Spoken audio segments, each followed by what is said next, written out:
Welcome to our discussion of intimacy, and I'm going to begin with how we establish intimacy early in a relationship.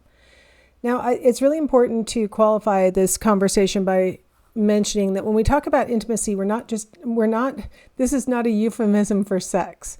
I oftentimes hear people say, well, have you guys had any intimacy yet? And what they mean is, has there been any sexual activity yet? Here we're talking about intimacy in the form of, emotional intimacy, psychological connectedness, things like that. And so when we are establishing early intimacy, we are showing our interest in another person, recognizing their interest in us.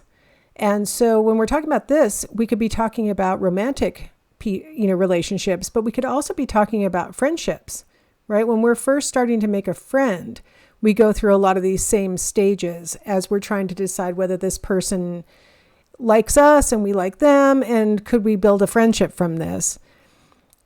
We do the same thing with romance, right? Do I like them? Do they like me?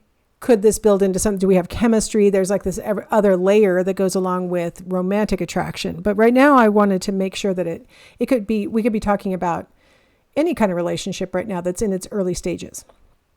Okay.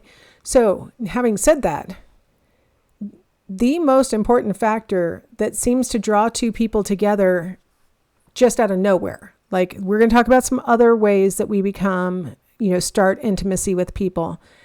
But if there's sort of nothing else pushing us together, attractiveness will pull us together, physical attractiveness. And of course, there are variations in what individuals find attractive, but what I wanted to talk a little bit about is not what is attractive, but what physical attractiveness does for us when we're establishing early intimacy.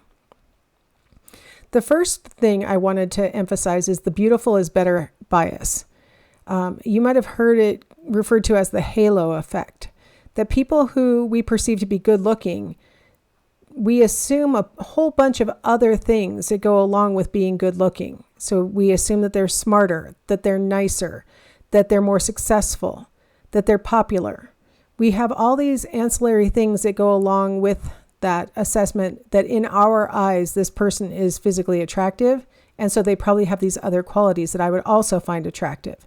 And so physical attractiveness pulls us towards people who may or may not actually have those qualities that we would find attractive, but it sort of pulls us towards them so that we're more likely to find out whether they have those characteristics, right? Because it's not true that better looking people actually are more popular or are nicer or more successful. That is not actually a fact. But that bias that we carry around in our head causes us to give a better looking person sort of a second look. It makes us want to interact with them and find out if they have those other characteristics.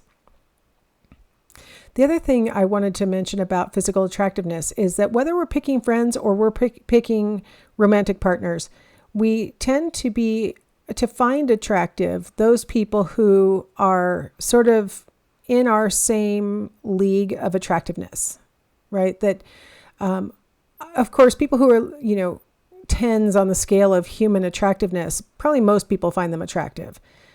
But when we're settling down with a friend or we're settling down with a romantic partner, a lot of times we'll find that the people who we are actually moving to that next level with are people who are sort of our equivalents in attractiveness. And so I wanted you to watch a video about this, and it's a replication of an actual study that was conducted years ago now that has established what is now called the matching hypothesis. And what I want to preface the video with is that they deliberately have selected participants who are all fairly similar in appearance. And then they further try to make them look similar in the sense of making them wear similar clothing and a hat on their hair and other kinds of things. And so that the only really thing that people are reacting to is the number that's been placed on each other's foreheads.